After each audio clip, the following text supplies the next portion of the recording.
ശ്രീ വിനുഗിരിയത്ത്, ഈ ആവിഷ്കാര സ്വാതന്ത്ര്യത്തിൻ്റെ പേരിൽ കഴിഞ്ഞ കുറേ നാളുകൾ ഈ സിനിമയിൽ വല്ലാതെ അങ്ങ് ഹൈന്ദവ വിരുദ്ധത അല്ലെങ്കിൽ രാജ്യ താല്പര്യങ്ങൾക്ക് വിരുദ്ധമായതൊക്കെ കുത്തിനിറയ്ക്കുന്ന വലിയൊരു പരാതിയുണ്ട്. ഈ പരാതി ഇപ്പോൾ ഉയർന്ന ആരോപണങ്ങളുമൊക്കെ കൂട്ടിച്ചേർത്ത് വലിയ ചർച്ചയിലേക്ക് പോകുന്നു. അങ്ങനെ ഒരു അജണ്ട സിറ്റിംഗ് ഈ പറയുന്ന പോലെ അദൃശ്യമായ ഉണ്ടെന്ന് പറയുന്ന മട്ടാഞ്ചേരി മാഫിയ എന്ന് പറയുന്ന ഒരു അദൃശ്യ ശക്തി ഉണ്ട്. ഇത്തരം അജണ്ടകൾ മനഃപൂർവ്വം കുത്തിത്തിരിക്കുന്നത് താങ്കൾക്ക് തോന്നിയിട്ടുണ്ടോ? തീർച്ചയായിട്ടും. ഇത് ആദ്യം ഞാൻ നോക്കട്ടെ, 2022 മെയ് 13 സോണി ലൈവ് സ്ട്രീമിൽ പുഴു എന്ന സിനിമ മലയാളം, ഹിന്ദി, തമിഴ്, തെലുങ്ക്, കന്നഡ ഇത്രയും ലാംഗ്വേജിലും ടെലികാസ്റ്റ് ചെയ്തിരിക്കുന്നത്. കറക്റ്റ് മെയ് 2024 മെയ് 13 മറുനാടൻ മലയാളിയിൽ കൂടെ നമ്മുടെ സംവിധായകയുടെ ഭർത്താവ് ഷർഷാദ് ഈ ഒരു വിഷയം എടുത്ത് ഇടുന്നത്. അതിൽ അദ്ദേഹം പറഞ്ഞിരിക്കുന്ന അദ്ദേഹത്തിൻ്റെ വേദനകളാണ്. ആ വേദനകൾ പറയുമ്പോൾ അദ്ദേഹം ഒരു പോയിന്റ് എടുത്ത് പറയുന്നുണ്ട്, ഇത്തരമൊരു സിനിമ നമുക്ക് വേണമോ എന്ന് മമ്മൂക്കയോട് ചോദിച്ചതായിട്ട് ഞാൻ അതിനകത്ത് കേട്ടു. മമ്മൂക്ക എന്ന് പറയുന്ന വ്യക്തിയെ ഒരുപക്ഷെ ഇവിടെ ഈ ചർച്ചയിലിരിക്കുന്നതിൽ 1984 എൻ്റെ ചേട്ടൻ്റെ കണ്ടിന്യൂസ് സിനിമകളുടെ നായകനായിട്ട് വന്ന ആളാണ് മമ്മൂട്ടി. അന്ന് ബാലചേട്ടൻ്റെ അസിസ്റ്റൻ്റാണ് ഇതായിരിക്കുന്ന ജോസ് തോമസും ഷാജി കൈലാസും. അപ്പോൾ മമ്മൂക്ക അന്ന് തൊട്ട് പേഴ്സണലായിട്ട് പരിചയമുള്ള ഒരു വ്യക്തി ഞാൻ പറയുകയാണ്. മമ്മൂക്ക ഇന്നാണ്, അന്ന് മമ്മൂട്ടി, മോഹൻലാൽ, അന്ന് ലാലേട്ടനൊന്നും ഇല്ല. അതൊക്കെ പിന്നീട് ഫാൻസ് അസോസിയേഷൻ വന്നതിന് ശേഷമാണ് ഇവരൊക്കെ ഇക്കയും ഏട്ടനും ഒക്കെ ആയത്. പക്ഷെ ഞാൻ പറയുന്നു, മമ്മൂക്ക സ്ട്രെയിറ്റ് ഫോർവേഡാണ് അന്നും ഇന്നും. അദ്ദേഹം ഒരു സിനിമയിലെ ജൂനിയർ ആർട്ടിസ്റ്റിൻ്റെ വരെ ഡയലോഗ് എടുത്തു വെച്ച് വായിച്ചു നോക്കിയിട്ടൊക്കെയാണ് അഭിനയിക്കുന്ന ഒരു വ്യക്തി. ഇത്തരമൊരു കഥ തിരഞ്ഞെടുത്തപ്പോൾ തീർച്ചയായിട്ടും ഒന്ന് ആലോചിക്കണമായിരുന്നു. കാരണം ഒന്ന്, മഹാനടൻ, അദ്ദേഹം ഒരുപാട് ആദരം നേടിയൊരു മനുഷ്യൻ. നമ്മുടെ സമൂഹത്തിൽ ഇന്ന് വർഗീയത കൂടി വരുന്ന ഒരു സമയത്ത് ഞാൻ ഇത്തരം ഒരു പടം ചെയ്യുന്നത് ശരിയല്ല എന്ന് തീരുമാനിക്കണമായിരുന്നു എന്നുള്ളത് എൻ്റെ പേഴ്സണൽ അഭിപ്രായം. ഒപ്പം ഒരു കാര്യം കൂടെ പറയാം, അദ്ദേഹം വില്ലൻ റോളാണ് ചെയ്തിരിക്കുന്നത്. തൻ്റെ പെങ്ങൾ ഒരു അന്യമതസ്ഥനെ കല്യാണം കഴിച്ചതിന് പെങ്ങളെ ഉൾപ്പെടെ കൊല്ലുന്നു. ഇത് പണ്ട് വില്ലൻ ചെയ്തുകൊണ്ടിരുന്നു. നായകൻ കയറി വില്ലനെ നശിപ്പിക്കുന്ന കഥയാണ് അദ്ദേഹം അത് ചെയ്തത്. അപ്പോൾ പിന്നെ ഇത് ജനങ്ങൾക്ക് സംശയം തോന്നിയാൽ, ഒരൊറ്റ കാര്യം പറയും, സംശയം തോന്നിയത് ജനങ്ങൾക്കല്ല, CPM-ൻ്റെ തന്നെ നേതാവായിരുന്നു അല്ലെങ്കിൽ അതിൻ്റെ അനുഭാവിയായ ആ സംവിധായകയുടെ ഭർത്താവാണ് ഇത് ആദ്യം പുറത്തു കൊണ്ടുവന്നത്. അദ്ദേഹം സംഘപരിവാറല്ല. ഇത് എവിടെ എന്ത് പ്രശ്നമുണ്ടെങ്കിലും സംഘപരിവാറിൻ്റെ തലയിലെടുത്ത് ഇടുകയാണ്. പക്ഷെ ഞാൻ ഒന്ന് പറയാം, ഈ മമ്മൂട്ടിയെ സോഷ്യൽ മീഡിയയിൽ കെ സുധാകരൻ എന്ന് പറയുന്ന നേതാവ് കേട്ട് ഒരു സെക്കൻഡ് കഴിയുമ്പോൾ സംഘപരിവാർ അജണ്ടയാണെന്നങ്ങ് പറഞ്ഞു കഴിഞ്ഞു. ഇവരെല്ലാം ഒന്ന് ആലോചിക്കണം, നമുക്ക് ശേഷം പ്രളയം എന്ന് വിചാരിക്കുന്നത് ഇവിടെ മനുഷ്യന് ജീവിക്കണം, ഹിന്ദുവിനും മുസ്ലിമിനും ക്രിസ്ത്യാനിക്കും ജീവിക്കണം, മധുവും സത്യനും നസീർ സാറും ജീവിച്ച നാടാണ് നമ്മുടേത്. 3 പേര് തോളോട് കൈയിട്ട് എത്രയോ പടങ്ങളിൽ ഒരുമിച്ച് അഭിനയിച്ചു. അന്നൊന്നുമില്ലാത്ത ഈ വർഗീയ വിഷം വിളമ്പുന്ന രാഷ്ട്രീയക്കാരെയാണ് നമ്മൾ ആദ്യം തുടച്ചു നീക്കേണ്ടത്. പിന്നൊരു കാര്യം പറയട്ടെ, മമ്മൂട്ടി ആ റോൾ ചെയ്തെങ്കിൽ എന്തുകൊണ്ട് ഹിന്ദു ആയിട്ടുള്ള നടന്മാർ ഇവിടെ ഉണ്ടല്ലോ, നിങ്ങളും ചെയ്യുന്നത് തിരിച്ച് എല്ലാത്തിനും അങ്ങോട്ടും ഇങ്ങോട്ടും കുറ്റം പറയല്ലേ. മമ്മൂട്ടി ഉംറയ്ക്ക് പോയി, അദ്ദേഹം മുസ്ലിമാണ്, അന്തസ്സായിട്ട് അയാൾ പോയി. ഇവിടെ 140 കോടി ജനങ്ങളിൽ കേവലം 100-ന് താഴെയുള്ള കുറച്ച് പേർ മാത്രം ക്ഷണിക്കപ്പെട്ടതിൽ മോഹൻലാൽ എന്തുകൊണ്ട് രാംലല്ലയിൽ പോയില്ല? അപ്പം എല്ലാം പറയുമ്പോൾ നമ്മളെ കുറച്ചൊക്കെ ഹിന്ദുക്കൾ വിചാരിക്കണം, നമുക്കും ദൈവങ്ങളുണ്ട്, നമ്മൾ ഇത്തിരിയൊക്കെ ഇത് ചുമ്മാ അവരെ ഇങ്ങനെ കുറ്റം പറഞ്ഞുകൊണ്ടിരുന്നിട്ട് ഒരു കാര്യമില്ല. അതിന് ഇവിടെ ഒരു സാധനമുണ്ട്, നട്ടല്ലെന്ന് പറയാം. അതുള്ള 2 പേരാണ് സുരേഷ് ഗോപി, മമ്മൂട്ടി എന്ന്. എൻ്റെ അടുത്തൊരു ഇൻ്റർവ്യൂവിൽ ഒരാൾ പണ്ട് ചോദിച്ചിട്ടുണ്ട്, ഞാൻ BJP കാരനാണെന്ന് അറിഞ്ഞിട്ട് തന്നെ, ഏറ്റവും ഇഷ്ടമുള്ള നടനേതാ? ഞാൻ പറഞ്ഞു മമ്മൂട്ടി. കാരണം എന്നറിയുമോ, മമ്മൂട്ടിക്ക് ആർജവമുണ്ട്, അന്തസ്സുണ്ട്. അതുകൊണ്ടാണ് അദ്ദേഹം കൈരളിയുടെ ചെയർമാനായിട്ടിരിക്കുന്നത്. അതുകൊണ്ടാണ് സുരേഷ് ഗോപി ഇന്ന് ഇലക്ഷന് നിന്നിട്ട് കാൻഡിഡേറ്റ് ആയിട്ട് നിന്നിട്ട് ഇപ്പോൾ റിസൾട്ടിന് കാത്തിരിക്കുന്നത്. കാരണം ഞാൻ BJP കാരനെന്ന് പറയാനുള്ള ചങ്കൂറ്റമുണ്ട്. ഇവിടെ KS ചിത്ര എന്ന് പറയുന്ന ലോകം ആദരിച്ച ഗായിക ശ്രീരാമ ജന്മഭൂമി അല്ല ജയറാമ, അത് ശ്രീരാമ അത് പ്രാർത്ഥിക്കണമെന്ന് പറഞ്ഞ ദിവസം അവർ സോഷ്യൽ മീഡിയയിൽ അത്രയും പോയപ്പോൾ എവിടെ പോയി അസ്കറും കൂട്ടരും, എവിടെ പോയി കെ സുധാകരൻ? അപ്പം ഒരു മതത്തിനെ ആര് എന്ത് പറഞ്ഞാലും ഞങ്ങളെല്ലാം അങ്ങ് ഇളകിക്കോളാം, ബാക്കിയുള്ള മതങ്ങളൊക്കെ പറയുമ്പോൾ ഞങ്ങളങ്ങ് വാമൂടി കെട്ടിയിരിക്കുന്നുള്ള ഇത് നിർത്തണം. കാരണം മമ്മൂട്ടി ആയാലും മോഹൻലാലായാലും സുരേഷ് ഇവരൊക്കെ ചിന്തിക്കണം, നമുക്ക് ശേഷവും സിനിമയുണ്ട്. മമ്മൂട്ടിയുടെ മകൻ സിനിമയിൽ അഭിനയിക്കുന്നുണ്ട്, അദ്ദേഹം പ്രായമായി. എന്ത് സന്ദേശമാണ് ഈ പുഴു എന്ന സിനിമയെ കൂടി കൊടുത്തിരിക്കുന്നത്? 2022 തൊട്ട് 2 വർഷം കഴിഞ്ഞപ്പോഴാണല്ലോ ഇഷ്യൂ പുറത്തു വരുന്നത്. അന്നൊന്നും സംഘപരിവാർ ആരും പടത്തിനെതിരെ കുറ്റവുമായിട്ട് വന്നില്ലല്ലോ. അപ്പോൾ എല്ലാം സംഘപരിവാറിൻ്റെ തലയെ കൊണ്ട് ചാർത്തണ്ട. കഴിഞ്ഞ ആഴ്ച ഒരു ഫംഗ്ഷനിൽ പരസ്യമായിട്ട് ഇതിൻ്റെ തിരക്കഥാകൃത്ത് പറഞ്ഞതെന്താണ്? പൗരത്വം താമസിയാതെ നഷ്ടപ്പെടും എന്ന് വിചാരിക്കുന്ന പ്രേക്ഷകരെ, ഒരിക്കലും നഷ്ടപ്പെടില്ല എന്ന് വിചാരിക്കുന്ന പ്രേക്ഷകരെ, നിങ്ങൾക്ക് നന്മ വരട്ടെ എന്ന് വെച്ചാൽ അസ്സലാമു അലൈക്കും ഒരു വേദിയിൽ പറയുകയാണ്, ഒന്ന് ആലോചിച്ചു നോക്കുക. അപ്പം നിങ്ങൾക്ക് നന്മ വരണമെന്ന് വെച്ചാൽ അസ്സലാമു അലൈക്കും എന്ന് പറഞ്ഞപ്പോഴും ഒരു സംഘപരിവാരോ അതിനെതിരെ ഒന്നും പറഞ്ഞിട്ടില്ല. നേരെ തിരിച്ച് ഒരു ഉണ്ണി മുകുന്ദനോ അല്ലെങ്കിൽ ഒരു മോഹൻലാലോ ഒരു വേദിയിൽ കയറി വന്നിട്ട് ലാൽ സലാമിന് പകരം ജയ് ശ്രീറാം എന്ന് വെച്ചാൽ നന്മ വരട്ടെ എന്ന് പറഞ്ഞെങ്കിൽ ഇവിടുത്തെ ചാനലുകൾ മുഴുവൻ അത് വെച്ചിട്ട് അടുത്ത ഒരാഴ്ചത്തേക്ക് അവർക്ക് ഊണും ഉറക്കമില്ലാതെ ചർച്ച ചെയ്തേനെ, ഇല്ലേ?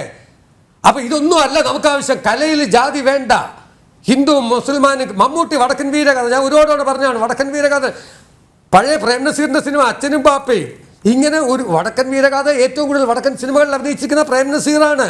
അന്നൊന്നും ഇതൊന്നും ഇവിടെ ആർക്കും ഒരു വിഷയമല്ലായിരുന്നു. ഇത് രാഷ്ട്രീയക്കാർ തന്നെയാണ് ഈ തമ്മിലടിപ്പിക്കുന്നത്.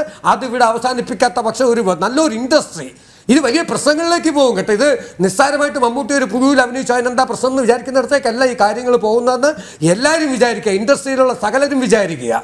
ഇത് എന്തിനു വേണ്ടിയിട്ടാണിത്? എത്ര പടം നമ്മൾക്ക് ഇവരെല്ലാം കണ്ടു വളർന്നതാണ്. മമ്മൂക്കയെയും മോഹൻലാലിനെയും എല്ലാം കണ്ടു വളർന്നതാണ്, ഇല്ലേ? നസീർ സാറ് എൻ്റെ ഗ്രാൻഡ് ഫാദറാണ് അദ്ദേഹത്തെ സിനിമയെ കൊണ്ടുവരുന്നത്. അത്രയും അടുപ്പമുണ്ട് ഇവരുമായിട്ടൊക്കെ. വളരെ ചെറുപ്പത്തിലെ സിനിമ കണ്ട് വളർന്ന ഒരു വ്യക്തിയാണ് ഞാൻ. ജോസ് തോമസ് ഒക്കെ എത്രയോ മമ്മൂട്ടി പടങ്ങളിൽ അസോസിയേറ്റ് ആയിട്ടും ഒക്കെ ചേട്ടൻ്റെ കൂടെ അല്ലാതെയൊക്കെ വർക്ക് ചെയ്തിരിക്കുന്നു. ലോഹിദാസിൻ്റെ മിക്കവാറുമുള്ള പടത്തിൽ ജോസ് തോമസ് മമ്മൂട്ടിയോടൊപ്പം. പക്ഷേ മമ്മൂക്ക എന്ന് പറയുന്ന ആൾ സ്ട്രെയിറ്റ് ഫോർവേഡാണ് അദ്ദേഹം. പക്ഷേ ഈ കഥ കേട്ടപ്പോൾ വേണ്ട എന്ന് പറയണമായിരുന്നു. ആ ഒരു എനിക്ക് സിനിമ കണ്ടപ്പോൾ വല്ലാണ്ട് ഒരു ഫീൽ, ഒരു ഹീറോ ചെയ്യേണ്ട വേഷമാണോ, അല്ലെങ്കിൽ ഈ സിനിമ കൊണ്ട് എന്ത് നായകന്മാരെപ്പോഴും ജനങ്ങൾക്ക് സന്ദേശം നൽകേണ്ടവരാണ്, തമ്മിലടിപ്പിക്കേണ്ടവരല്ല. നേരെ തിരിച്ചു നോക്കുക കഥാപാത്രം ബ്രാഹ്മണൻ എന്നുള്ളത് മാറിയിട്ട് മറ്റൊരു മതം ഉള്ള ഒരാൾ എന്നിട്ട് ആ ബ്രാഹ്മണ പെൺകുട്ടിയെയാണ് കൊന്നിരുന്നെങ്കിൽ ഇവിടെ എന്തായിരിക്കും അവസ്ഥ? കഴിഞ്ഞ ഒരു വർഷത്തിനകത്ത് ഈ ജാതിയുടെ പേരിലുള്ള എത്ര കൊലപാതകങ്ങളാണ് നമ്മുടെ നാട്ടിൽ നടന്നതെന്നുള്ള അറിയാം. 5ഓ 6ഓ നടന്നിട്ടുണ്ട്, ഇല്ലേ? ദുരഭിമാന കൊലകൾ. അപ്പോൾ ഇത്തരം സിനിമകൾ നിങ്ങൾ കൊല്ലാനാണോ പ്രേക്ഷകനോട് പറയുന്നത്? നിന്റെ പെങ്ങൾ അന്യമതത്തിലൊരുത്തനെ കെട്ടിയാൽ നീ കൊന്നേക്കെന്നാണോ സന്ദേശം നൽകേണ്ടത്? അപ്പോൾ ഇവിടെ സെൻസർ ബോർഡ് ഇനി തൊട്ട് യുയും വിയും അല്ല കൊടുക്കേണ്ടത്, എച്ചും എമ്മും സിയും കൊടുക്കട്ടെ. എച്ച് എന്ന് വെച്ചാൽ ഹിന്ദു, എം എന്ന് വെച്ചാൽ മുസ്ലിം, സി എന്ന് വെച്ചാൽ ക്രിസ്ത്യൻ. ഹിന്ദുക്കൾ മുഴുവൻ എച്ചിൻ്റെ കാണട്ടെ, എം മുഴുവൻ എമ്മിൻ്റെ കാണട്ടെ, സി മുഴുവൻ സിയുടെ കാണട്ടെ. എന്തിനാണ് ഇവിടെ ഒരു സെൻസർ ബോർഡ്? അങ്ങനെയാണെങ്കിൽ ഞാനും സെൻസർ ബോർഡ് മെമ്പർ ആയിരുന്നതാണ്. അപ്പോൾ ഇപ്പോൾ സെൻസർ ബോർഡിൽ പോലും രാഷ്ട്രീയവും മതവും എല്ലാം കയറിയിരിക്കുകയാണ്. ഇത് നേരത്തെ ആയിരുന്നെങ്കിൽ ഈ പ്രശ്നങ്ങളൊന്നും വരില്ലായിരുന്നു. ഈ 2 കൊല്ലം കഴിഞ്ഞത് വന്നപ്പോൾ അദ്ദേഹത്തിൻ്റെ വേദനയാണ് പറഞ്ഞത്. അദ്ദേഹത്തിന് ഭാര്യ നഷ്ടപ്പെട്ടതൊക്കെ ആയിട്ടാണ് ഞാൻ അതിൽ മനസ്സിലാക്കുന്നത്. അതിനകത്ത് മെയിനായിട്ട് നമ്മൾ നോക്കേണ്ട ഈ സിനിമയുടെ പുഴുവിൻ്റെ കഥയല്ല ചർച്ച ചെയ്യപ്പെടേണ്ടത്. ഇതിന് വിദേശ ഫണ്ട് വരുന്നെങ്കിൽ ആ ഫണ്ടിനെ കുറിച്ച് എത്രയും പെട്ടെന്ന് കേന്ദ്രം അന്വേഷിക്കണം. ഇത്തരം കാര്യങ്ങൾക്ക് വേണ്ടിയിട്ട് മതങ്ങളെ തമ്മിൽ അടുപ്പിക്കാൻ വേണ്ടി ഫണ്ട് വരുന്നെങ്കിൽ ആ ഫണ്ടിന്റെ സോഴ്സ് ആണ് അന്വേഷിക്കേണ്ടതെന്നാണ് എനിക്ക് പറയാനുള്ളത്. ശ്രീ ജോസ് തോമസ് വിനുകിരിയത്ത് പറഞ്ഞതുപോലെ തന്നെ സിനിമ പലപ്പോഴും ഒരു രാഷ്ട്രീയ മാധ്യമമാണ്. അത് സമൂഹത്തിന് പല തരത്തിലുള്ള സന്ദേശങ്ങൾ നൽകാൻ സിനിമ പലപ്പോഴും ഉപയോഗിക്കാറുണ്ട്. അത് സമൂഹത്തെ പലപ്പോഴും പല രീതിയിൽ മുന്നോട്ട് നയിക്കാൻ പല സിനിമകളും പ്രചോദനമാകുന്നുണ്ട്. അതിൽ നിന്നൊക്കെ മാറി ഒരു ഒരു ഒരു ഈ പറഞ്ഞ പോലെ ഒരു ഭിന്നിപ്പുണ്ടാക്കുന്ന ഒരു പൊളിറ്റിക്സ് മുന്നോട്ട് പോകുന്ന തരത്തിലേക്ക് ചലച്ചിത്രങ്ങൾ മാറുന്നു, അല്ലെങ്കിൽ അത്തരം വാദപ്രതിവാദങ്ങളിലേക്ക് ചലച്ചിത്രങ്ങളെ കൊണ്ടുപോകുന്നതിന് ഒരു അജണ്ട എവിടെയൊക്കെയോ അങ്ങനെ സെറ്റ് ചെയ്യപ്പെടുന്നു എന്ന് ഉയർന്നു വരുന്ന ആരോപണങ്ങൾ താങ്കൾ എങ്ങനെ നോക്കിക്കാണുന്നു തന്നെ? ഈ വാദപ്രതിവാദങ്ങൾ ഉണ്ടായത് എങ്ങനെയാണ് ആദ്യം ചിന്തിക്കേണ്ടതാണ്. ഷെർഷാദിന്റെ ഏകദേശം 3 മണിക്കൂറുള്ള ഇന്റർവ്യൂ ആ മറുനാടൻ മലയാളി കണ്ടയാളാണ് ഞാൻ. ഇപ്പൊ മറുനാടൻ മലയാളി ഗോസിപ്പ് ചാനലാണോ കുപ്രസിദ്ധിയാണോ എന്നൊക്കെ ഹസ്കർ പറയുന്നു. അതെപ്പോഴും അങ്ങനെയാണ്. CPM-നെ വിമർശിക്കുകയോ കുറ്റപ്പെടുത്തുകയോ എന്തെങ്കിലും ചെയ്താൽ അത് മുഴുവൻ ഗോസിപ്പ് ചാനലാണ്. അത് അവരങ്ങനെയാണ്, അവർ പറഞ്ഞ് സ്വീകരിച്ചത് അങ്ങനെയാണ്, അതങ്ങനെ നടക്കട്ടെ. ഞാൻ ഈ ഇന്റർവ്യൂ കണ്ടപ്പോൾ എനിക്ക് തോന്നിയത് ഷെർഷാദ് വളരെ കുറഞ്ഞ ഒരു പോർഷനിൽ പറഞ്ഞ ഒരു കാര്യമാണ് ഈ പുഴുവിന്റെ കഥാസന്ദർഭവും ഈ പുഴുവിന്റെ നിർമ്മാണത്തെക്കുറിച്ച്. കാരണം അദ്ദേഹത്തിന്റെ ഭാര്യ നല്ലൊരു തിരക്കഥ എഴുതിയിരുന്നു, അത് സിനിമയാക്കാനാണ് ആലോചിച്ചിരുന്നത്. പിന്നീട് മമ്മൂട്ടി പറഞ്ഞിട്ടാണ് അത് വേണ്ട, പുതിയ സബ്ജക്ട് ചെയ്യാമെന്ന് പറഞ്ഞു. ഈ സബ്ജക്ട് കേട്ടപ്പോൾ അത് പറയാൻ കാരണമുണ്ട്. കാരണം ആ സമയത്ത് അത് ചെയ്യാൻ പറ്റില്ല. അതൊരു ത്രൂ ഔട്ട് ട്രാവലിംഗ് മൂവിയാണ്. കാരണം പറയാനുള്ള വീണ്ടും സമയം നീണ്ടുപോകും. അത് കോവിഡ് ആണ്, വാക്സിൻ പോലും ഇറങ്ങിയിട്ടില്ല. അപ്പൊ നിന്റെ ഡേറ്റ് അവൈലബിൾ ഉണ്ട്, ആ ഡേറ്റിന്റെ സമയത്ത് നമുക്ക് എന്തെങ്കിലും ഒന്ന് ചെയ്യാന്നുള്ള രീതിയിൽ ഒരു സമാധാനപൂർവ്വമായിട്ടുള്ള ഒരു സംഗതി കൊടുത്തതാണ്. അതൊക്കെ ഞാൻ പറഞ്ഞിട്ടുണ്ട് വളരെ വ്യക്തമായിട്ട്. അത് വളരെ വ്യക്തമായി ഇന്റൻഷനലി മാറ്റിയതല്ലത്, അത് അന്നത്തെ സാഹചര്യം അങ്ങനെ ആയതുകൊണ്ട് മാറ്റപ്പെട്ടു. ഓക്കെ. അപ്പൊ ഒരു പുതിയ സബ്ജക്ട് ചെയ്യാൻ പറഞ്ഞപ്പോൾ ഷെർഷാദ് പറയുന്നു എനിക്ക് ആ സബ്ജക്റ്റിനോട് താല്പര്യക്കുറവുണ്ട്, നമുക്ക് ചെയ്യണ്ട എന്ന് പറഞ്ഞപ്പോൾ അത് ചെവിക്കൊള്ളാതെ ആ സിനിമ ചെയ്തു. ഏകദേശം 35 വർഷം മുമ്പ് മുതൽ എനിക്ക് മമ്മൂട്ടി അറിയാം. അദ്ദേഹവുമായിട്ട് വളരെ അടുപ്പമുണ്ടായിരുന്നു. ഇപ്പോൾ അടുപ്പമില്ല, കണ്ടാൽ മിണ്ടാറ് പോലുമില്ല. അത് വേറൊരു കഥ, അതല്ല പ്രശ്നം. അന്ന് ഞാൻ അറിയുന്ന മമ്മൂട്ടി അങ്ങനെ മതപരമായി കൃത്യമായി മത കാര്യങ്ങളെല്ലാം കൃത്യമായി ചെയ്യുന്ന ആളാണ്. പക്ഷേ സിനിമയിലോ സുഹൃത്ത് ബന്ധത്തിലോ മതം ഇടകലർത്തിയിട്ടില്ല. ഇപ്പോൾ അതിന് മാറ്റം വന്നോ എന്ന് ജനങ്ങൾ സംശയിക്കുന്നതിന്റെ പ്രധാന കാരണങ്ങൾ ഇതൊക്കെ തന്നെയാണ്. ഇതിന്റെ പിൻബലമായിട്ട് ഒരു കാര്യം കൂടി പറയാം. ഈ അടുത്ത കാലത്ത് വന്ന മലയാളി ഫ്രം ഇന്ത്യ എന്ന് പറയുന്ന ഒരു സിനിമയുടെ കഥാമോഷണം വന്നല്ലോ. 4 or 5 പേര് അതിന്റെ കഥയുടെ ഉടമസ്ഥാവകാശം പറഞ്ഞുകൊണ്ട് വന്നിട്ടുണ്ട്. അതിൽ ആദ്യമായി ആരോപണമായി വന്നയാള് നിഷാദ് കോയ എന്ന് പറയുന്ന ആളാണ്. അദ്ദേഹം ഈ കഥയുമായി മമ്മൂട്ടിയെ കാണാൻ ചെന്നു. അത് എന്റെ സുഹൃത്താണ് എന്നോട് പറഞ്ഞത്, ഉദയകൃഷ്ണ. അദ്ദേഹത്തിന്റെ സിനിമ മധുരരാജയുടെ ലൊക്കേഷനാണ് ചെല്ലുന്നത്. ചെന്നപ്പോൾ മമ്മൂട്ടി ഈ കഥ കേട്ടു. അപ്പോൾ ഉദയകൃഷ്ണ ചോദിച്ചു, നമുക്ക് എങ്ങനെയുണ്ട് കഥ? കഥ കൊള്ളാം, പക്ഷേ അത് ഈ ഒരു പാകിസ്ഥാനി മുസ്ലിം പശ്ചാത്തലവും അത് ചെയ്താൽ ശരിയാവില്ല എന്ന് മമ്മൂട്ടി അന്ന് പറഞ്ഞു. കാരണം ആ കഥ കേട്ടപ്പോൾ മമ്മൂട്ടിക്ക് ഈ കാലഘട്ടത്തിൽ ആ കഥ ചെയ്താൽ ശരിയാവില്ല എന്ന് തോന്നണമെങ്കിൽ മമ്മൂട്ടി എല്ലാ കഥയും അതിന്റെ സാഹചര്യങ്ങളും അതിന്റെ പശ്ചാത്തലങ്ങളും കൃത്യമായി പഠിച്ചിട്ട് മാത്രം ചെയ്യുന്നയാളാണ്. എന്നാൽ പുഴു എന്ന് പറയുന്ന സിനിമയുടെ കഥ കേട്ടപ്പോൾ മമ്മൂട്ടിക്ക് ഇത് തോന്നിയില്ലേ എന്നുള്ള ചോദ്യം, അല്ലെങ്കിൽ സംശയം ഏതെങ്കിലും ഒരു മലയാളിയുടെ മനോമുഖത്തിൽ ഉണ്ടായാൽ അതിന് കുറ്റം പറയാൻ കഴിയുമോ? അത് തന്നെയാണ് ഞാൻ 2 വർഷം മുമ്പ് ഈ സിനിമ തിയേറ്ററിൽ കണ്ടപ്പോൾ ഞാൻ ആലോചിച്ചു, മമ്മൂട്ടി എങ്ങനെയാണ് ഇങ്ങനെ ഒരു സിനിമ ചെയ്തത്? പിന്നെ സിനിമ മാറുന്നതനുസരിച്ച്, കാലം മാറുന്നതനുസരിച്ച് മമ്മൂട്ടിയും മാറുന്നതായിരിക്കാം എന്ന് ചിന്തിക്കാനേ തരമുണ്ടായിരുന്നുള്ളൂ. എന്നാൽ ഇന്ന് മറുനാടിൽ വന്ന ഇന്റർവ്യൂ ഈ വിഷയത്തിൽ ഫോക്കസ് ചെയ്തത് എങ്ങനെയാണ്? അതിനെക്കുറിച്ചും കൂടെ പറയേണ്ടി വരുന്നു. കാരണം രാജേഷ് കൃഷ്ണ എന്ന് പറയുന്ന വ്യക്തിയും CPM-ലെ ഉന്നത സ്ഥാനീയരുമായിട്ടുള്ള അഹിത ബന്ധങ്ങളുടെ കാര്യമാണ് കൂടുതലും ഷർഷാദ് ആ ഇന്റർവ്യൂ പറഞ്ഞത്. അത് CPM-ന് പണിയായി തീരുമെന്ന് മനസ്സിലാക്കിയ CPM പ്രതിനിധികൾ തന്നെ ഈ വിഷയം അതിന് ഫോക്കസ് ചെയ്തുകൊണ്ട് അതിനെ സോഷ്യൽ മീഡിയയിൽ അങ്ങ് എടുത്ത് അലക്കുകയായിരുന്നു. പറഞ്ഞ വിഷയത്തിൽ വളരെ ചെറിയൊരു പോർഷനാണ് പുഴു എന്ന് പറയുന്ന സിനിമയുടെ കഥ. അത് മാത്രം എടുത്ത് സോഷ്യൽ മീഡിയയിൽ അലക്കണമെങ്കിൽ അത് CPM-ന്റെ അജണ്ട തന്നെയായിരുന്നു എന്നാണ് ഞാൻ വ്യക്തമായി പറയുന്നത്. എനിക്ക് അങ്ങനെയാണ് തോന്നുന്നത്. കാരണം അവർ തന്നെ ഈ വിഷയം ഒന്ന് മാറ്റുക. കാരണം അവരുടെ നേതാക്കന്മാരെ കുറ്റപ്പെടുത്തുന്ന, അല്ലെ അവരെ മുൾമുനയിൽ നിർത്തുന്ന പല കാര്യങ്ങളും ആ ഇന്റർവ്യൂവിൽ പറഞ്ഞിട്ടുണ്ട്. അതെല്ലാം മറന്നു കളയാൻ വേണ്ടി ഉണ്ടാക്കിയ ഒരു സൃഷ്ടിയാണ് പുഴു എന്ന് പറയുന്ന സിനിമ. പുഴു എന്ന് പറയുന്ന സിനിമയെ സംഘപരിവാർ എടുത്തിട്ട് അലക്കിയതൊന്നും ഞാൻ കണ്ടിട്ടില്ല. പിന്നെ ഇവിടെ സംഘപരിവാറുകാരനാണ് ഷർഷാദ് എന്ന് പറയുന്നു. അയാൾ അല്ല എന്ന് സമർത്ഥിച്ചിട്ടുണ്ട്. പക്ഷേ ഒരാൾ സംഘപരിവാറായാലും എന്താണ് കുഴപ്പം? BJP-ക്കാരനായാലും എന്താ കുഴപ്പം? അല്ലെങ്കിൽ കോൺഗ്രസ്സുകാരനായാലും എന്താ കുഴപ്പം?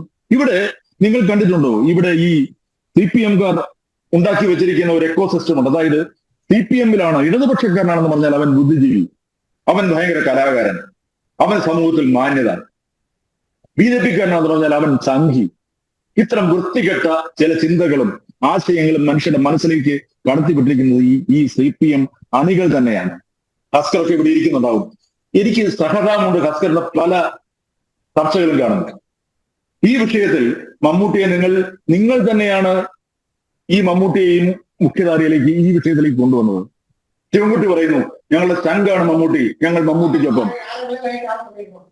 ഒരു കാര്യം പറയാനുള്ളത് ഇന്നലെ മുതലാണ് ഈ ചർച്ച വഴിവിട്ട് പോയത്. അതിന്റെ ആദ്യ കാരണം PV അൻവർ എന്ന് പറയുന്ന അദ്ദേഹത്തിന്റെ ഫേസ്ബുക്ക് പോസ്റ്റാണ്. പിന്നെ UK-ന്ന് രാജേഷ് കൃഷ്ണ കളിച്ച ഒരു നാടകമുണ്ട്. പുള്ളി ഏതോ കാലത്തുള്ള എന്റെ വോയിസ് ക്ലിപ്പാണെന്ന് പോലും എനിക്കറിയില്ല. അത് എഡിറ്റ് ചെയ്ത് അതിൽ കുറെ മസാലകൾ ചേർത്തി അത് പബ്ലിഷ് ചെയ്യിപ്പിച്ചു PV അൻവറിനെ കൊണ്ട്. ഓക്കെ, അപ്പൊ അവിടുന്നാണ് ഇത് ഡൈവേർട്ട് ആകുന്നത്. അപ്പം ഇതൊക്കെ പാർട്ടിന്റെ ഉന്നതപ്പെട്ട ആൾക്കാർ കാണുകയാണ്. എന്നിട്ട് പോലും ഈ പുള്ളിനെ എന്തുകൊണ്ട് തള്ളി പറയുന്നില്ല എന്നുള്ളതാണ് എന്റെ ചോദ്യം. അപ്പം ഇവര് സത്യത്തിൽ രാജേഷ് കൃഷ്ണനെ പേടിക്കുന്നുണ്ടോ? എന്തിനാണ്?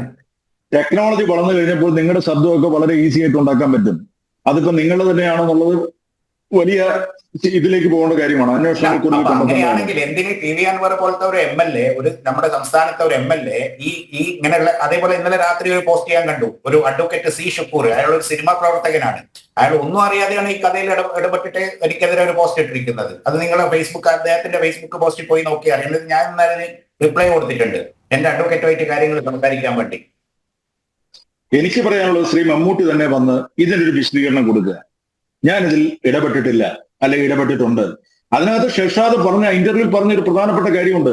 എന്റെ കുടുംബ ബന്ധങ്ങൾ തകരുന്ന കണ്ടിട്ട് ആ വിഷയം വരെ മമ്മൂട്ടിയോട് പറഞ്ഞിട്ട് അദ്ദേഹം അതിൽ ഇടപെട്ടില്ല എന്ന്. അത് എന്തുകൊണ്ടാണെന്ന് പറയണം. കാരണം അത്ര അടുപ്പം ഉണ്ടായിരുന്നു ഷർഷാദിനും ആ കുടുംബത്തിനും മമ്മൂട്ടിയുമായിട്ട്. അത് മാത്രമല്ല 2016 ഉണ്ടയുടെ ലൊക്കേഷനിൽ വെച്ചിട്ട് മമ്മൂട്ടി ആവശ്യപ്പെട്ട പ്രകാരമാണ് ഞാൻ കുടുംബത്തിന്റെ ഷിഫ്റ്റ് ചെയ്യുന്നത്. അതൊക്കെ എന്റെ സുഹൃത്തുക്കളും എന്റെ ബന്ധുക്കൾക്കും നന്നായിട്ട് അറിയാം. എങ്ങനെയാണ് കുടുംബം കൊച്ചിയിലേക്ക് ഷിഫ്റ്റ് ചെയ്യപ്പെടുന്നതെന്നും എന്താവശ്യത്തിനാണ് പോകുന്നതെന്നൊക്കെ എല്ലാവർക്കും അറിയാം. എന്നെ ബന്ധപ്പെട്ട എല്ലാ സർക്കിളിലുള്ളവർക്കും അറിയാം.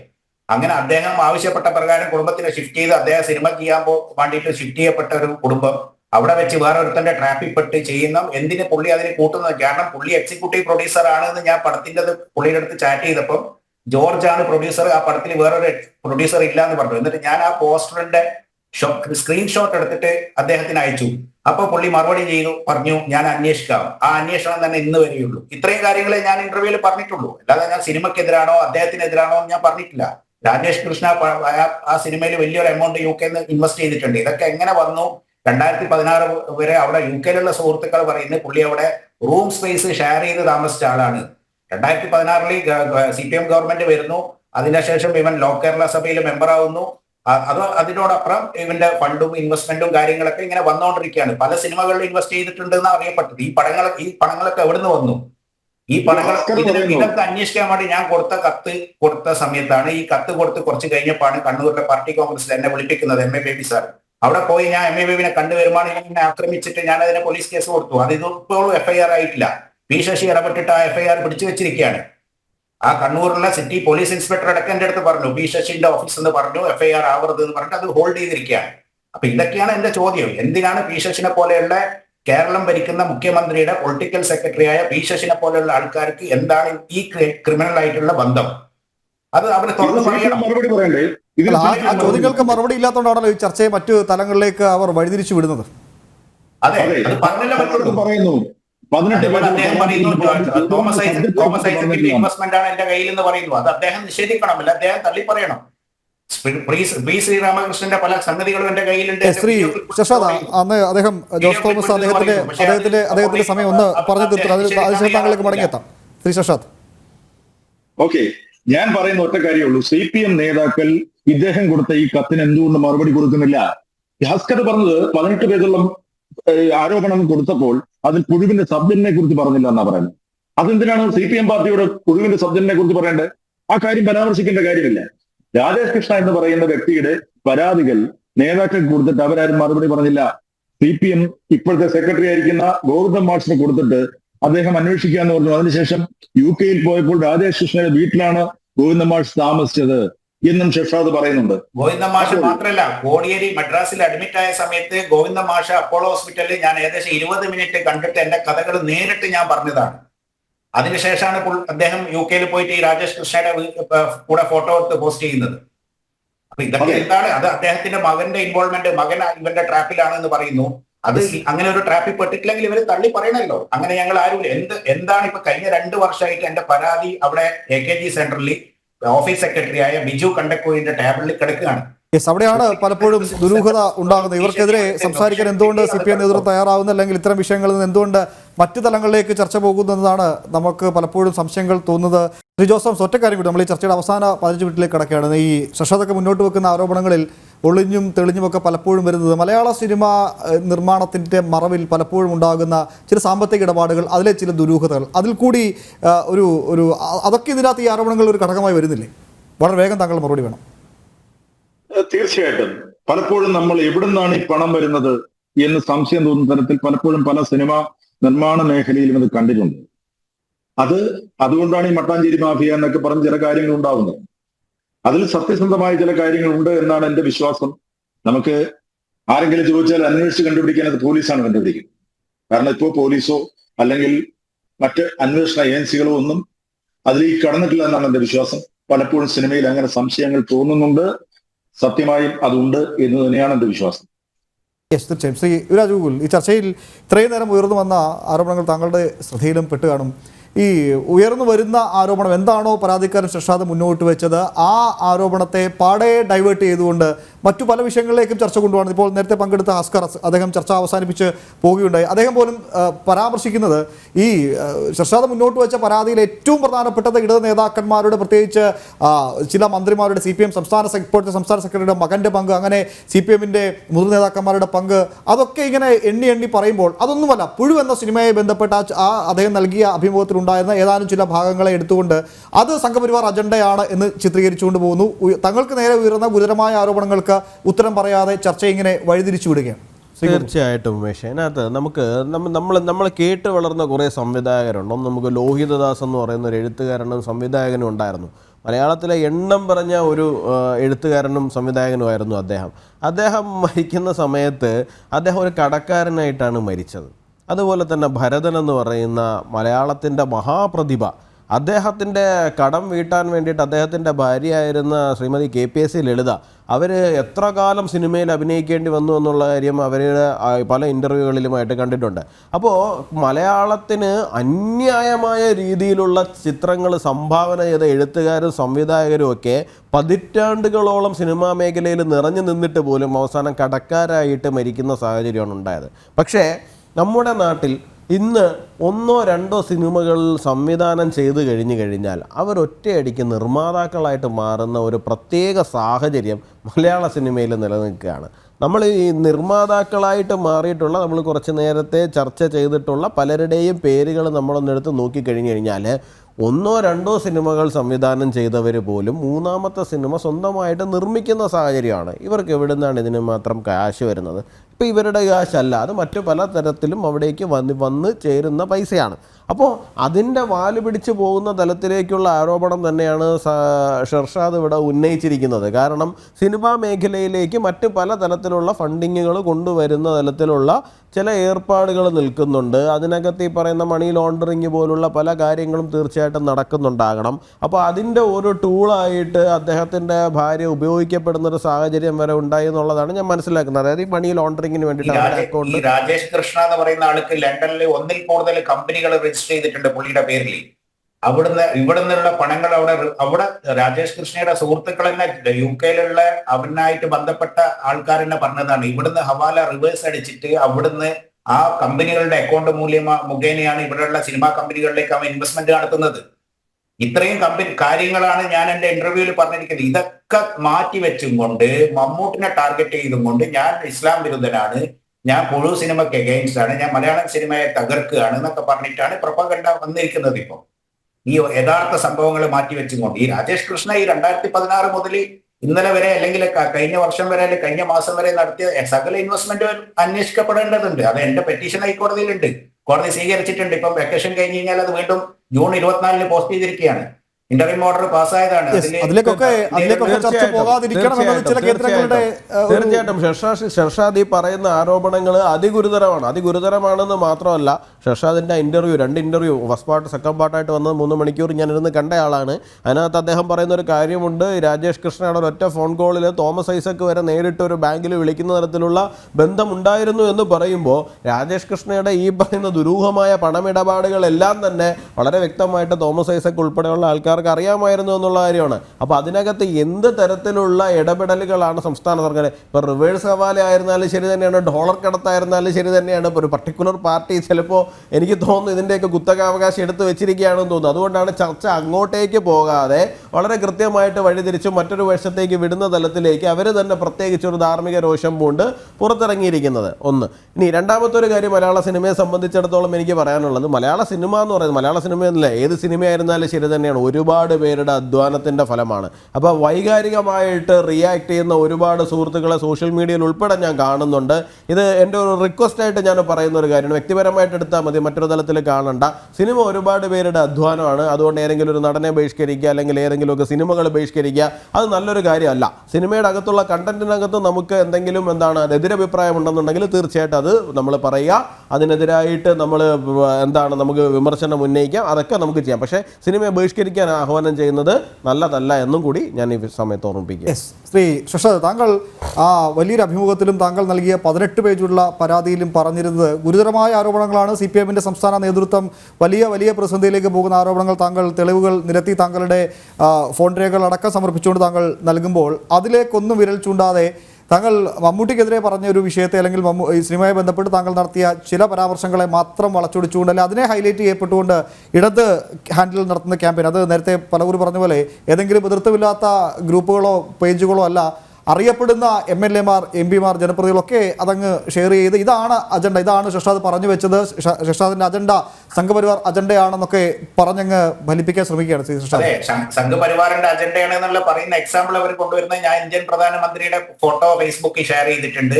പിന്നെ ഞാൻ എന്താ പറയാ മറുനാടൻ മലയാളിയിലെ ചാനലിൽ പോയിട്ടാണ് പറഞ്ഞിരിക്കുന്നത്. ഈ രണ്ട് കാര്യങ്ങൾ അവർക്ക് മതി എന്നാ പറയുന്നത്. ഞാൻ സംഘപരിവാറാണ്, ഞാൻ BJP ആണ് എന്നുള്ളത്. ഇന്ത്യൻ പ്രധാനമന്ത്രി നമ്മളെ രാജ്യത്തിന്റെ എല്ലാവരുടെയും പ്രധാനമന്ത്രിയാണ്. അദ്ദേഹത്തിന്റെ ബർത്ത്ഡേ വന്നപ്പോൾ ഒരു കാർഡ് പോസ്റ്റ് ചെയ്തപ്പോൾ എന്റെ കമ്പനിയുടെ ഒരു ഡിസൈനർ പോസ്റ്റ് ചെയ്ത ഒരു ഇത് എടുത്ത് വന്നിട്ടാണ് ഇപ്പൊ കാര്യങ്ങൾ സംസാരിച്ചുകൊണ്ടിരിക്കുന്നത്. ഇങ്ങനെയൊക്കെയാണ് കുറ്റപ്പെടുത്തിയിട്ട് ഈ ചർച്ച മറ്റ് മേഖലകളിലേക്ക് ഡൈവേർട്ട് ചെയ്തിട്ട് ഇത് മതപരമായതിന്റെ അകത്തേക്ക് കൊണ്ടുവന്നിട്ട് തമ്മിൽ തല്ലിപ്പിക്കാനുള്ള പരിപാടിയാണ് ഇപ്പൊ ഇവർ നടത്തിക്കൊണ്ടിരിക്കുന്നത്. ഇവര് ചെയ്യേണ്ടത് എന്താണ്? ഇവരുടെ പേരിൽ ആരോപണങ്ങളില്ലെങ്കിൽ ഇവർക്ക് എന്തുകൊണ്ട് രാജേഷ് കൃഷ്ണനെ തള്ളി പറയാൻ പറ്റുന്നില്ല? ഇവരെന്തുകൊണ്ട് ഒരു പാർട്ടിയുടെ ഒരു ഒഫീഷ്യൽ ചാനലുകളിലോ അല്ലെങ്കിൽ ഒരു അവരുടേതായ കമ്മ്യൂണിക്കേഷൻ വഴികളോ ചാനലുകളിലോ അവര് വ്യക്തമായിട്ട് കാര്യങ്ങൾ പറയുന്നില്ല? ഞങ്ങൾക്ക് ഓരോരുത്തർക്കും പറയാമല്ലോ. അവര് എല്ലാവർക്കും അവരുടേതായ ഫേസ്ബുക്ക് പേജുകളും മറ്റ് പല സോഷ്യൽ മീഡിയ പ്ലാറ്റ്ഫോംസും ഉണ്ട്. അതിനകത്ത് വന്നിട്ട് അവർക്ക് പറയാലോ ഞാനും ഇവനുമായിട്ട് ഒരു ബന്ധവും ഇല്ല, ഇതൊക്കെ നുണക്കഥകളാണ്. അങ്ങനെ ഈ കഴിഞ്ഞ 2 വർഷം 3 വർഷമായിട്ടും ഞാൻ ഇത്ര അധ്വാനിച്ചിട്ട് പോലും ഒരാൾ പോലും ഇവനെതിരെ ഒരു പോസ്റ്റ് പോലും ഇടാൻ തയ്യാറല്ല.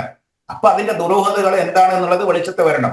അപ്പൊ ഞാൻ മറുനാടനിൽ കൊടുത്ത ഇന്റർവ്യൂ ചിലപ്പോൾ മറ്റ് ചാനലുകളടക്കം ചർച്ച ചെയ്തപ്പം അവരുടെ അടുത്ത് വേണ്ടാന്ന് പറഞ്ഞത് കൊണ്ടായിരിക്കാം അവര് ചിലപ്പം എന്റെ ആവശ്യം അവര് നിരാകരിച്ചത്. മറുനാടൻ അത് തയ്യാറായി, ഞാൻ മറുനാടിന്റെ അടുത്ത് പോയി ചെയ്തു. അപ്പം അവർക്ക് അത് പ്രശ്നമാണെന്ന് വന്നപ്പോ അത് ഇതിനകത്ത് മസാലകൾ ചേർത്തും കൊണ്ട് അത് വേറൊരു മേഖലയിലേക്ക് ഡൈവേർട്ട് ചെയ്ത് വിടുകയാണ് ഉണ്ടായിരിക്കുന്നത്. താങ്കൾ ഈ ആരോപണങ്ങൾ ഉന്നയിച്ചതിന് ശേഷം, താങ്കൾ ഈ പരാതി പറഞ്ഞ് താങ്കൾ ഈ ആരോപണം ഉന്നയിച്ചതിന് ശേഷം ഏതെങ്കിലും CPM നേതാക്കന്മാരോ അനുഭാവികളോ ആരെങ്കിലും താങ്കളുമായി ബന്ധപ്പെട്ടിരുന്നോ ശ്രീ ഷെർഷാദ്? എന്ന് പറയുന്ന അദ്ദേഹത്തെ ഫേസ്ബുക്ക് പോസ്റ്റ് അദ്ദേഹത്തിന് എനിക്ക് അറിയ പോലുമില്ല. അദ്ദേഹം എന്ത് അടിസ്ഥാനത്തിലാണ് എനിക്കെതിരെ അങ്ങനെ ഒരു പോസ്റ്റ് ഇട്ടെന്ന് ഞാൻ അറിയില്ല. അദ്ദേഹം ഒരു ആർട്ടിസ്റ്റാണ്. ശ്രീ ഷെർഷാദ്, താങ്കൾ ഈ പരാതി ഉന്നയിച്ചതിന് ശേഷം അല്ലെങ്കിൽ അഭിമുഖത്തിന് ശേഷം താങ്കൾ ഏതെങ്കിലും CPM നേതാക്കന്മാരോ അവർ അനുഭാവികളോ അല്ലെങ്കിൽ അവരുമായി ബന്ധമുള്ള ഏതെങ്കിലും ഇടനിലക്കാരോ ആരെങ്കിലും താങ്കളുമായി ബന്ധപ്പെടുകയോ ഏതെങ്കിലും തരത്തിലുള്ള ആശയവിനിമയത്തിന് ശ്രമിക്കുകയോ ചെയ്തിരുന്നോ? ഒരുവിധ നേതാക്കന്മാരായിട്ടെല്ലാം ഞാൻ ഡിസ്കഷൻ ചെയ്തിട്ടുണ്ട്. കാരണം എല്ലാവരും കോടിയേരി അഡ്മിറ്റ് ആയ സമയത്ത് അപ്പോളോയിൽ വരലുണ്ടായിരുന്നു. ഈ മാഷയും അതേപോലെ 1-2 നേതാക്കന്മാരെയൊക്കെ ഞാനായിരുന്നു അവരൊക്കെ പിക്കപ്പും ഡ്രോപ്പൊക്കെ അറേഞ്ച് ചെയ്തത്. ഇവരൊക്കെ ഈ അവസരങ്ങളിൽ കിട്ടുന്നൊക്കെ ഞാൻ എന്റെ ഈ അവസരങ്ങളും ഈ കത്തിന്റെ കോപ്പിയൊക്കെ പേഴ്സണലായിട്ട് കൊടുത്തതാണ്. അല്ല, ഈ താങ്കളുടെ അഭിമുഖം പുറത്തു വന്ന് വലിയ ചർച്ചയിലേക്ക് വിവാദങ്ങളിലേക്ക് പോയതിനു ശേഷം ആരെങ്കിലും താങ്കളോട് ബന്ധപ്പെട്ടിരുന്നു? അറിഞ്ഞതുകൊണ്ട് ഞാൻ തുടക്കം മുതലേ അവന്റെ അടുത്ത് യാതൊരു ബന്ധവും ഇല്ല. സ്വരാജ് മാത്രമാണ് പറഞ്ഞത്. പിന്നെ MABയും പറഞ്ഞു അവനെ പറ്റി ഒരുപാട് കംപ്ലൈന്റ് ഞങ്ങൾക്ക് കിട്ടിയിട്ടുണ്ട്. പക്ഷെ ഇത്ര വ്യക്തമായ ഒരു കംപ്ലൈന്റ്, ഇത്ര ഡീറ്റെയിൽ ആയിട്ടുള്ള ഒരു ഡ്രാഫ്റ്റ് കിട്ടുന്നത് ഫസ്റ്റ് ടൈം ആണെന്ന് MAB സാർ എന്റെ അടുത്ത് പറഞ്ഞിട്ടുണ്ട്. മറ്റു പലരും ശ്രീരാമകൃഷ്ണനൊക്കെ ഞാൻ പാർട്ടി കോൺഗ്രസിന്റെ വേദിയിൽ കണ്ടപ്പോ പുള്ളി ചിരിച്ചോണ്ട് പോവുകയാണ് ചെയ്ത് ഞാൻ ഇവനെ പറ്റി പറഞ്ഞപ്പോ. അല്ല, താങ്കൾ അവരെ എതിർക്കുകയാണ്. അല്ലെങ്കിൽ ഇങ്ങനെയുള്ള ഇപ്പൊ ഞാൻ വീണ്ടും പറയാണ്, ഞാൻ ഇന്നും വിശ്വസിക്കുന്ന ഒരു പ്രസ്ഥാനമാണ്. പക്ഷെ ആ പ്രസ്ഥാനത്തിൽ നിന്നാണ് എനിക്ക് ഇത്ര വലിയൊരു ബുദ്ധിമുട്ടുകളും ഇത്രയും വലിയ പ്രശ്നങ്ങളും ഞാൻ നേരിട്ടത്. എന്നിട്ട് ഞാനൊരു പരാതി കൊടുത്തിട്ട് അതുപോലും അവർക്ക് അതിൻ്റെതായ രീതിയിൽ അന്വേഷിക്കാൻ പറ്റില്ല, അല്ല അവനെ തള്ളി പറയാൻ തയ്യാറില്ല. അപ്പൊ അതിനകത്ത് എന്താ മനസ്സിലാക്കുന്നത്? ഇവർക്കൊക്കെ ചിലപ്പം അവൻ പറഞ്ഞ പ്രകാരം പല വീഡിയോ ക്ലിപ്പുകളും കാര്യങ്ങളും ഉണ്ടോ ഇല്ലേ എന്നുള്ളത് നമ്മൾ സംശയിക്കേണ്ടതുണ്ട്. അല്ല, താങ്കളുടെ അഭിമുഖം പുറത്തു വന്നതിന് ശേഷം, വിവാദമായതിനു ശേഷം ഏതെങ്കിലും നേതാക്കന്മാരോ ഇടനിലക്കാരോ ആരെങ്കിലും ബന്ധപ്പെട്ടിരുന്നോ? ഇല്ല. കാരണം ഞാൻ ഇവിടെ ആയതുകൊണ്ട് ഈ കാര്യത്തിലൊന്നും ആരും ഇന്നത്തെ കാലത്ത് ഫോണിലൊന്നും സംസാരിക്കില്ല. കാരണം എല്ലാവർക്കും എല്ലാം ഇപ്പൊ ഇന്നലെയൊക്കെ എനിക്ക് ഒരുപാട് കോൾസ് വന്നിട്ടുണ്ട് അൺനോൺ നമ്പർ. ഞാൻ അതൊന്നും റെസ്പോണ്ട് ചെയ്യാൻ പോയിട്ടില്ല. കാരണം ബന്ധപ്പെടുമ്പോൾ ചിലപ്പോൾ അവർക്കൊക്കെ പേടിയുണ്ടാവും എന്തെങ്കിലും റെക്കോർഡോ കാര്യങ്ങൾ ഉണ്ടാവും എന്നുള്ളത്. അവരെന്നെ ബന്ധപ്പെടേണ്ട ആവശ്യമില്ലല്ലോ. അവർക്ക് അവരുടെ കാര്യങ്ങൾ എന്താന്നുള്ളത് അവർക്ക് പൊതുസമൂഹത്തോട് പറയാലോ. എനിക്കുണ്ടായതുപോലെ നാളെ വേറെ കേരളത്തിൽ വേറൊരു കുടുംബത്തിലോ അല്ലെ വേറൊരു സമൂഹത്തിലോ വേറൊരു വ്യക്തിക്കോ ഇങ്ങനെയുള്ള ഈ രാജേഷ് കൃഷ്ണമാരെ കൊണ്ട് ഒരു പ്രശ്നങ്ങൾ ഉണ്ടാവാൻ പാടില്ല. അതുകൊണ്ടാണ് ഞാൻ ഇത്രയും എന്റെ സമയങ്ങളെ മുഴുവൻ ചെലവഴിച്ച് ഞാൻ ഇതിനു വേണ്ടി കാശ് ചെലവാക്കി. എനിക്ക് വേറെ ഒരു ഇത് കിട്ടി. മറുനാടൻ മലയാളിയിൽ നിന്ന് ഞാൻ കാശ് വാങ്ങിച്ചിട്ടാണ് ഇന്റർവ്യൂ ചെയ്തത്. എന്റെ കാശ് എനിക്ക് ട്രിവാൻഡ്രം പോയി വന്നിട്ട് ആ ഇന്റർവ്യൂ ചെയ്യാൻ വേണ്ടി എനിക്ക് 10-25,000 രൂപ എന്റെ പോക്കറ്റിൽ നിന്ന് ചെലവാണ്. ഞാൻ യാത്രാ ചെലവും എന്റെ ഹോട്ടലും കാര്യങ്ങളൊക്കെ. എന്നിട്ടാണ് പറയുന്നത് ഞാൻ മറുനാട്ടിൽ നിന്ന് കാശ് വാങ്ങിച്ചിട്ട് ആ ഇന്റർവ്യൂ ചെയ്തത് എന്നുള്ളത്. എനിക്ക് അതിന്റെ ആവശ്യമില്ല. എനിക്ക് ആ മറുനാട്ടിൽ നിന്ന് കാശ് വാങ്ങിച്ചിട്ട് ഇന്റർവ്യൂ, എന്റെ കുടുംബത്തിന്റെ പറ്റിയിട്ടുള്ള ഇതൊന്നും കാശ് വാങ്ങിച്ചിട്ട് ഇന്റർവ്യൂ ചെയ്യേണ്ട ആവശ്യമൊന്നും എനിക്കില്ല. യെസ്. എനിക്ക് ജീവിക്കാനുള്ള മാർഗങ്ങളുണ്ട്, എന്റേതായ ബിസിനസ് ഉണ്ട്, ഞാൻ അതിൽ നിലനിന്ന് പോകുന്ന ആളാണ്. എനിക്ക് അങ്ങനെയുള്ള ആണെങ്കിൽ ഞാൻ ഈ രാജേഷ് കൃഷ്ണയുടെ എല്ലാ തട്ടിപ്പിനും കൂടെ നിൽക്കേണ്ടതല്ലേ? ഞാൻ എന്തിനാ അവന്റെ അടുത്ത് നിന്ന് തെറ്റി? അവൻ ഇല്ലീഗൽ ആയിട്ടുള്ള കാര്യങ്ങൾ ചെയ്തു തുടങ്ങിയപ്പോഴാണ് ഞാൻ തെറ്റി. അതെന്റെ ഇന്റർവ്യൂവിൽ പറയുന്നുണ്ട്. അവന്റെ ഇല്ലീഗലായ ഫണ്ട് ട്രാൻസ്ഫറും കാര്യങ്ങളും കണ്ടപ്പോഴാണ് ഞാൻ അവന്റെ ആയിട്ടുള്ള ഇത് ബ്ലോക്ക് ചെയ്ത് അവിടെ നിന്നാണ് നമ്മൾ അങ്ങോട്ട് തെറ്റുന്നത്. യെസ്, ശരി ശരി ശരി, ചർച്ചയിലേക്ക് മടങ്ങിയ ഉണ്ടാക്കിയ പ്രൊഡക്ഷൻ കമ്പനിയിൽ അവൻ അകത്ത് കയറി കൂടി, ഞാൻ ഫണ്ട് കൊണ്ടുവരാന്ന് പറഞ്ഞിട്ട്. ശേഷം താങ്കളിലേക്ക് മടങ്ങിയ ശ്രീ വിനു കിരിയത്തി, മലയാള സിനിമയുടെ പിന്നിൽ നടക്കുന്ന, പിന്നാമ്പുറത്ത് നടക്കുന്ന വഴിവിട്ട സാമ്പത്തിക ക്രമക്കേടുകളെ അല്ലെങ്കിൽ മറ്റു പലവിധ കൂട്ടുകെട്ടുകളെ, മാഫിയ ഇടപാടുകൾ, അതിലേക്കൊക്കെ വിരൽ ചൂണ്ടിയേക്കാവുന്ന ഒരു പരാതിയാണ് ശേഷാദ് നൽകിയത്. അത്തരം പരാതി മുന്നോട്ട് വരുമ്പോൾ അതിനെയൊക്കെ മാറ്റിവെച്ചുകൊണ്ട് അതിന് മറ്റൊരു മുഖം നൽകി ഇത്തരം അജണ്ടകളെ, ഇത്തരം മാഫിയ ബന്ധങ്ങളെ, നേരത്തെ പറഞ്ഞ പോലെ അദൃശ്യമായും ഇത്തരം മാഫിയ സാന്നിധ്യങ്ങളെയൊക്കെ മറച്ചുപിടിക്കാനുള്ളൊരു ശ്രമമായി കൂടി ഇതിനെ കാണണ്ടേ? നോക്കൂ, പണ്ട് നമ്മുടെ മലയാള സിനിമ എടുത്തുകൊണ്ടിരുന്ന ബാനറുകളുടെ പേരിൽ അറിയപ്പെട്ടിരുന്നു. മഞ്ഞിലാസ്, നീല, ഉദയ, അരോമ. ആ മുതലാളിമാരെയൊക്കെ നമുക്കറിയാം, ഇവരൊക്കെ മുതലാളിമാണ്. ഇന്ന് സിനിമ നിർമ്മിക്കുന്ന ഫണ്ട് മാത്രമേ വരുന്നുള്ളൂ. ഇവരാരും മുതലാളിമാരല്ല. ബിഗ് ബഡ്ജറ്റ് പടങ്ങൾ എടുക്കുന്നത് നമ്മൾ ഇന്നലെ റോഡിൽ കൂടെ പോകണമെടുത്ത് ഇന്ന് നോക്കുമ്പോൾ അവൻ പടം എടുക്കുന്നു. ഇത് എവിടെ നിന്നാണ് ഈ ഫണ്ട് വരുന്നത്? എന്തുകൊണ്ട് ഇത് അന്വേഷിക്കുന്നില്ല? Source of income. ഒരു സിനിമ എടുക്കണമെങ്കിൽ 25 കോടി, 30 കോടി, 40 കോടിക്കൊക്കെയാണ് മലയാള സിനിമ പോലും ഇപ്പോൾ എടുക്കുന്നത്. ഈ പണം എവിടെ നിന്ന് വരുന്നു എന്നുള്ളത് ഇമീഡിയറ്റ് ആയിട്ട് അന്വേഷിക്കാത്ത പക്ഷം ഇത്തരം പ്രശ്നങ്ങൾ ഉണ്ടായിക്കൊണ്ടിരിക്കും. പൈസ എനിക്ക് വന്നാൽ ഞാൻ ഇപ്പം എല്ലാം വർഗീയതയാണല്ലോ. ഞാൻ മറ്റു മതത്തെ ആക്ഷേപിച്ച് പടം ചെയ്യാം. എനിക്ക് ഇത്ര കോടി തരാൻ പറഞ്ഞാൽ തരാൻ ആളുണ്ടെങ്കിൽ എനിക്കെന്താ സിനിമ ചെയ്താൽ? നമ്മൾ ഒരു കാര്യം ആലോചിക്കണം. BJPയുടെ ഏറ്റവും വലിയ സമുന്നതനായ ഒരു നേതാവാണ് നമ്മുടെ AN രാധാകൃഷ്ണൻ. അദ്ദേഹം അറിയാതെ മമ്മൂട്ടിയെ ഒന്ന് പുകഴ്ത്തി പറഞ്ഞേ ഉള്ളൂ. സോഷ്യൽ മീഡിയയിൽ അദ്ദേഹത്തിന് ലൈക്ക്, അദ്ദേഹത്തിൻ്റെ ജീവിതത്തിൽ ഇത്രയും ലൈക്ക് ഒരു പാർട്ടിക്കാരും കൊടുത്ത് ഞാൻ കണ്ടിട്ടില്ല. CPMകാരും അതെ, എല്ലാവരും അങ്ങോട്ട് അദ്ദേഹത്തെ. അപ്പം ഇവിടെ എന്താണ്? സിനിമയല്ല ഇഷ്യൂ, ഇവിടെ വർഗീയത തന്നെയാണ് ഇഷ്യൂ എന്നുള്ളത് ഉറപ്പാണ്. ഈ ഇദ്ദേഹത്തെ സപ്പോർട്ട് ചെയ്യുന്നവരുടെ പേരുകളെടുത്ത് നോക്കുമ്പോൾ നമുക്ക് മനസ്സിലാവും ആരാണ് ഇതിൻ്റെ പിന്നിലെന്ന്. അതുകൊണ്ട് ഞാൻ പറയുന്നത്, ഇപ്പം നമ്മുടെ നാട്ടിൽ ഇത്രയും ഇഷ്യൂസ് വരുന്നു. സിനിമകൾ ഇങ്ങനെ എന്താ പറയണേ, എത്ര സിനിമകളാണ് ഒരു വർഷം ഇറങ്ങുന്നത്? അതിൽ പകുതി പോലും ലാഭത്തിലല്ല. വീണ്ടും അതേ ആൾക്കാർ പണം എടുക്കണമെങ്കിൽ ഈ പണം എവിടെ നിന്ന് വരുന്നു? എന്തുകൊണ്ടത് അന്വേഷിക്കുന്നില്ല? ഇത് കേന്ദ്രം അന്വേഷിക്കണം. ഇത് കേന്ദ്രം തന്നെയാണ് അന്വേഷിക്കേണ്ടത്. ഈ വിദേശത്ത് നിന്ന് ഫണ്ട് വരുന്നെങ്കിൽ അത് ഏത് രീതിയിൽ കൂടെ വരുന്നു, എങ്ങനെ വരുന്നു? അദ്ദേഹം അത് വ്യക്തമായിട്ട് ചാനലിൽ പറയുന്നുണ്ട്. പല രാജ്യങ്ങളിൽ നിന്ന് ഇങ്ങനെ കുറേ പേർക്ക് വേണ്ടി മാത്രം പണം വരുന്നെങ്കിൽ അത് തടയിടേണ്ടത് അനിവാര്യം തന്നെയാണ്. എങ്കിൽ മാത്രം ഇത് ഇനി മമ്മൂട്ടിയായാലും മോഹൻലാലായാലും സുരേഷ് ഗോപിയായാലും ഇവരെല്ലാവരും കൂടെ തീരുമാനിക്കേണ്ട ഒരു കാര്യമുണ്ട്. ഇത് കലയാണെന്നും ഇതിൽ വർഗീയതയും രാഷ്ട്രീയവും വേണ്ടാന്ന് തീരുമാനിക്കാത്ത പക്ഷം ഇത് ഇത് നിസ്സാരമല്ല. വീണ്ടും പറയണത് ഇത് നിസ്സാരമല്ല. ഇപ്പം തന്നെ കൊച്ചി, ട്രിവാൻഡ്രം, മലബാർ, ഇങ്ങനെ 3 ഇതിലേക്കൊക്കെ സിനിമകൾ പൊയ്ക്കൊണ്ടിരിക്കുകയാണ്. തിരുവനന്തപുരത്ത് ആര് പടം എടുക്കണമെങ്കിൽ ഉടനെ അങ്ങ് നേരെ കൊച്ചിയിലേക്ക് അങ്ങ് പോവുകയാണ്. അത് ഞാൻ പല മീറ്റിങ്ങിലും പറഞ്ഞു. എന്നിട്ട് നിങ്ങൾ കൊച്ചിക്കാരെ കുറ്റം പറയണതിന്? കൊച്ചി മാഫിയാണ് നിങ്ങൾ അങ്ങോട്ട് പറയുന്നത്. ഇവിടെയും പ്രൊഡ്യൂസേഴ്സ് ഉണ്ടല്ലോ. ഇല്ല, അത് ചെയ്യില്ല. അപ്പോൾ ഈ സൈഡിൽ ഇരുന്ന് ഇങ്ങനെ കുറ്റം പറയണത് മാത്രമേ കുറേ പേർക്ക്, ഞാൻ ജാതിയും മതം പറയലല്ല, ഹിന്ദുക്കൾക്ക് തന്നെ പറയാം, പരാതി പറയാനല്ലാതെ അങ്ങോട്ട് ഉണർന്ന് പ്രവർത്തിക്കാൻ കഴിവില്ല തന്നെയാണ്. അല്ലെങ്കിൽ നമ്മൾ എന്തിന് പൊല്ലാപ്പിന് പോണു?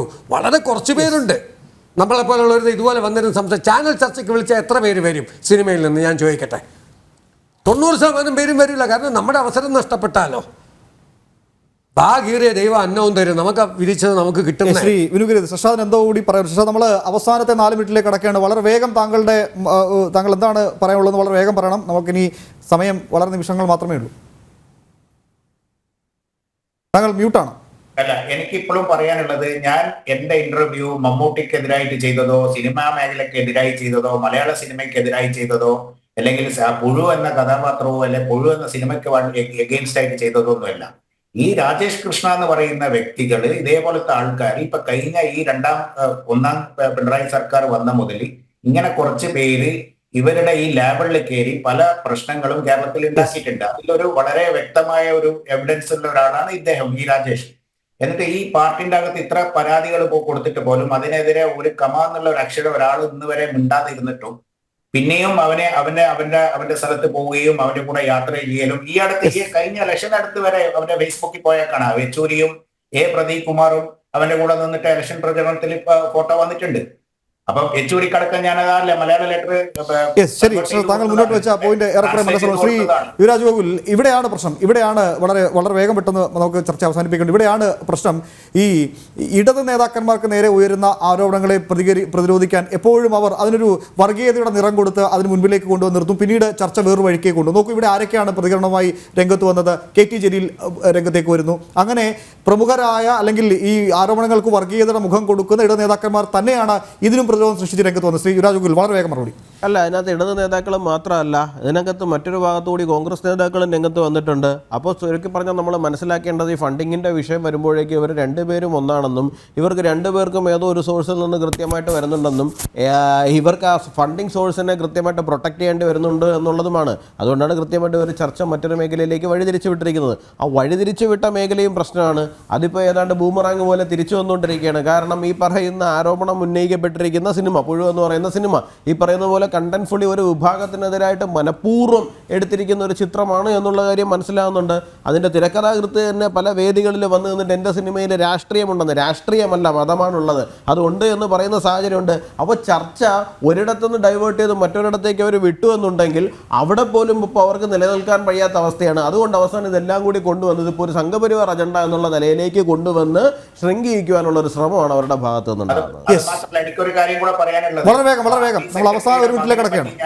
ഞാൻ ഇന്റർവ്യൂവിൽ പറഞ്ഞിട്ടുണ്ട്, പാർട്ടി ഇന്റർവ്യൂ വന്നിട്ട് ഇന്ന് ഇത്ര ദിവസമായി പാർട്ടി സെക്രട്ടറി അതിനെ പറ്റിയിട്ട് ഒരു കാര്യം പോലും പറയാൻ തയ്യാറായിട്ടില്ല. ഞാൻ അദ്ദേഹത്തെ വളരെ ബഹുമാനിക്കുന്ന ആള്, വളരെ നല്ല മനുഷ്യനാണ് അദ്ദേഹം. ഇങ്ങനെയുള്ള പ്രതികരിക്കാത്തത് വേറൊന്നും കൊണ്ടാവില്ല. ശ്രീ മകന്റെ കാര്യം പറഞ്ഞപ്പം അത് എന്തുകൊണ്ട് അദ്ദേഹം അതിൽ ഇടപെട്ടിട്ട് അതിനുള്ള ശ്രീ ശശാദ് പ്രതികരിക്കാത്ത മറ്റൊന്നും കൊണ്ടാവില്ല. ഒളിക്കാൻ പലതും ഉണ്ടാവും. അങ്ങനെ ഒളിക്കാനുള്ളപ്പോഴാണല്ലോ പല അജണ്ടകളും മാറ്റി അതിൻ്റെ ആ വിവാദത്തിൻ്റെ അല്ലെങ്കിൽ ആ ചർച്ചയുടെ പരാതിയുടെ ദിശയൊക്കെ മാറ്റിവിടാൻ CPM പലപ്പോഴും ശ്രമിക്കുന്നത്. അതുതന്നെയാണ് നമ്മൾ ഈ വിഷയത്തിലും കണ്ടത്. സമയക്കുറവുകൊണ്ട് മാത്രം ചർച്ച അവസാനിപ്പിക്കുകയാണ്. പങ്കെടുത്ത അതിഥികൾക്കും ഒപ്പം പ്രേക്ഷകർക്കും നന്ദി. ജനറൽ ഡിബേറ്റ് പൂർത്തിയാകുന്നു. നമസ്തേ.